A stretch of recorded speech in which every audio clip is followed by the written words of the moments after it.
बिस्मिल्लाहिर्रहमानिर्रहीम। आज 19 जून 2026।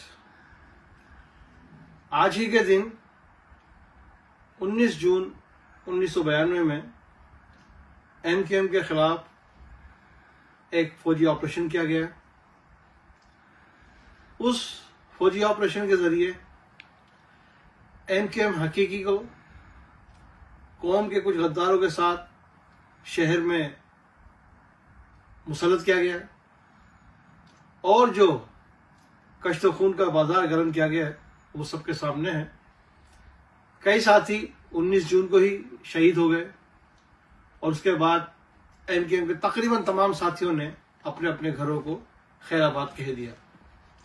और वो फौजी ऑपरेशन जो 19 जून 1992 को शुरू हुआ, वो ऑपरेशन किसी न किसी सूरत में आज तक जारी है।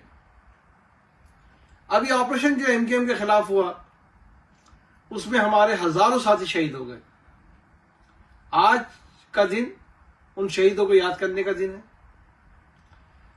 19 जून 1992 के ऑपरेशन में जो हमारे कारकुनान साथी शहीद हुए, मैं उन सबको खराज तहसीन पेश करता हूं और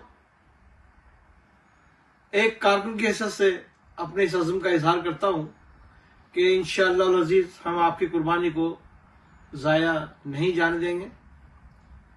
जिस मकसद के लिए, जिस नजरिए की खातिर आपने जाने कुर्बान की, उस नजरिए को आगे बढ़ाते हुए इंशाअल्लाह अज़ीज हम अपनी कौम को उसकी मंजिल मकसूद तक पहुंचाएंगे, अल्ताफ हुसैन भाई की सरबराही में, उनकी क़यादत में।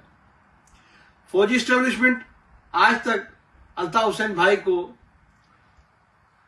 न जाने क्या क्या इल्जामात से नवाजती रही है और ये इस्टेब्लिशमेंट की बदकिस्मती और अल्ताफ हुसैन भाई की खुशकिस्मती है कि वक्त ने वो तमाम इल्जामात गलत साबित किए।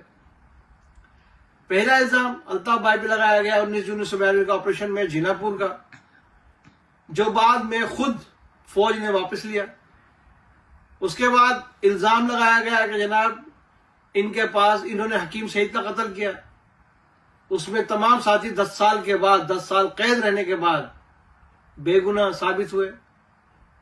फिर इल्जाम लगाया गया अल्ताफ हुसैन भाई के ऊपर कि जनाब आपके कारकुनों ने बल्दिया फैक्ट्री को आग लगाई, तो 15 साल के बाद वो कारकुनान भी उस केस से बाइज्जत बरी हुए। अब सवाल यहां यह पैदा होता है कि 10 साल और 15 साल जो साथी जेलों में गुजारते हैं, इनका जुर्माना कौन भरेगा? ये वक्त उनको कौन वापस लेकर आएगा? इस पर पाकिस्तान में कोई कानून मौजूद नहीं है। आज भी हमारे साथी निसार पंवर भाई और उनके साहबजादे मोहसिन पंवर भाई समेत फैसल मुजीब भाई आज भी लापता हैं। कई महीने हो गए उनको, कोई जुर्म नहीं है, कोई उनके ऊपर FIR नहीं है, कोर्ट के अंदर केस चल रहा है, कोर्ट नोटिस जारी कर रही है, लेकिन पाकिस्तान में ऐसा लगता है कि जैसे कराची में और खासतौर पर सिंध सूबे के अंदर कोई कानून इस हवाले से है ही नहीं कि किसी बेगुनाह को लापता कर दिया जाए तो उसकी बाजियाबी के लिए कोई इदारा हो, कोई कानून हो, कोई एजेंसी हो। यहां तो सब के सब करप्शन की इस दलदल में अपने हाथ धो रहे हैं और धंसे हुए हैं। 19 जून 1992 को जो नफरत इस्टेब्लिशमेंट ने जाहिर की, वो नफरत आज तक खत्म होने का नाम नहीं ले रही है।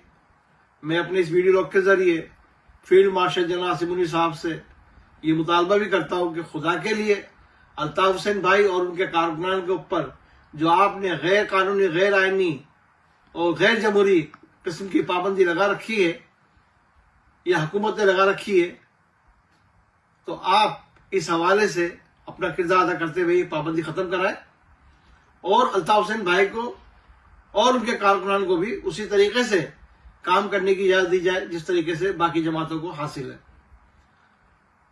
हमने ना तो ये मुल्क तोड़ा था और ना हम इस मुल्क के खिलाफ है। खुदा के लिए इंटरनेशनली जो सूरत हाल है उसको सामने रखिए, मुल्क की मुआशी सूरत हाल है उसको सामने रखिए और बिलखुसूस جو پاکستان کا معاشی ہب ہے کراچی، اس کی صورتحال کو سامنے رکھیے تو آپ کو اندازہ ہو جائے گا کہ یہاں پر ایک مضبوط پولیٹیکل سسٹم کتنا ضروری ہے، اور وہ صرف اور صرف الطاف حسین بھائی ہی اس کو لا سکتے ہیں۔ میں ایک بار پھر اپنے 19 جون 1992 کے شہداء کو سیلیوٹ پیش کرتا ہوں، ان کو سلام عقیدت پیش کرتا ہوں۔ جے الطاف، جے متحدہ، جے مظلوم۔